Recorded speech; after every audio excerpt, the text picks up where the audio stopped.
down a historic immigration ruling that is set to reshape the legal landscape. And it all starts this September 2025. Whether you're an immigrant, a citizen, a business owner, or just someone trying to understand the future of America's immigration system, what unfolds next could impact families, communities, and the economy in ways we've never seen before. So what exactly happened? The ruling came after months of legal battles, public debate, and political tension. The Supreme Court, in a 5-4 decision, has upheld a sweeping new policy that significantly expands federal authority over immigration enforcement, while simultaneously restricting how individual states can intervene. It's a constitutional milestone, and its implications are massive. At the heart of the ruling is the question of who controls immigration enforcement.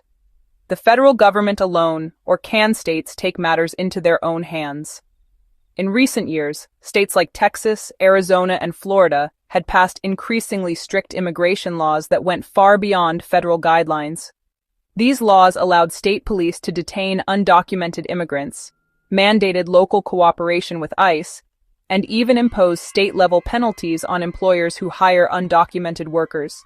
Supporters argued these laws were necessary to secure borders and protect communities. Opponents said they created chaos, encouraged racial profiling, and violated federal authority. The Supreme Court has now weighed in, and their decision is clear. Immigration is the sole domain of the federal government. States can no longer implement or enforce independent immigration policies that conflict with federal law. This overturns several state laws and directly affects how immigration will be handled starting this September. So, what changes in September 2025? First, all state-level immigration enforcement policies that conflict with federal law must be repealed or suspended. This includes laws that empower state or local police to arrest individuals solely for immigration violations. Police departments in states with aggressive immigration laws will now be required to shift their focus away from immigration enforcement and back toward federal cooperation protocols only. Second, immigration detainers and ICE cooperation will change dramatically. Local jails and law enforcement agencies will no longer be mandated to hold immigrants beyond their scheduled release dates without a federal warrant. This will prevent many of the extended detentions that have previously triggered lawsuits and civil rights complaints. Third, thousands of pending deportation cases may be re-reviewed or dismissed if they were initiated under now invalidated state-level laws. Immigration attorneys across the country are preparing to file motions for case reviews, and immigration courts could see a wave of appeals. If you or someone you know is currently in removal proceedings based on a state-initiated arrest, now is the time to speak with legal counsel. Fourth, the ruling indirectly impacts DACA recipients and mixed-status families. While the court didn't directly rule on DACA, its emphasis on federal primacy means the Biden administration or any future administration has renewed authority to expand protections through executive action without interference from states.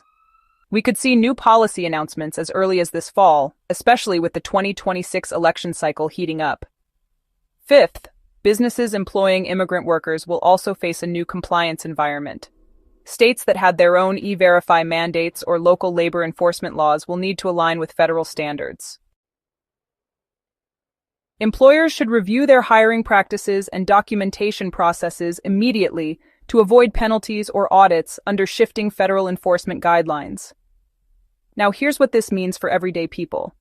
If you are an immigrant, documented or undocumented, living in a state that had strict enforcement laws, September brings new protections.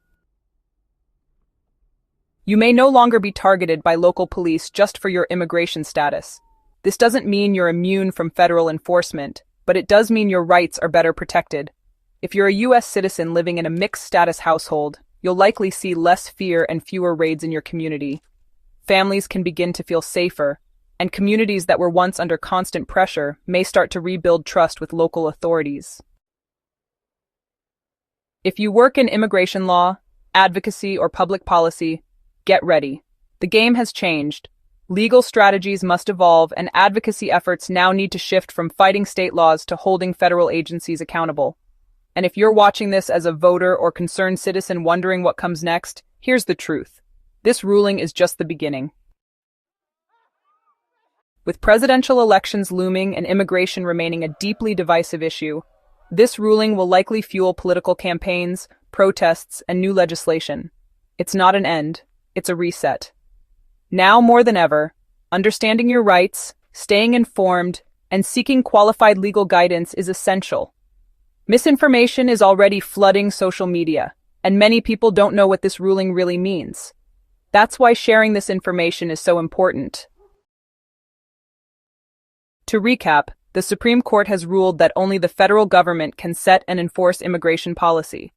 Starting September 2025, states must roll back their own conflicting immigration laws.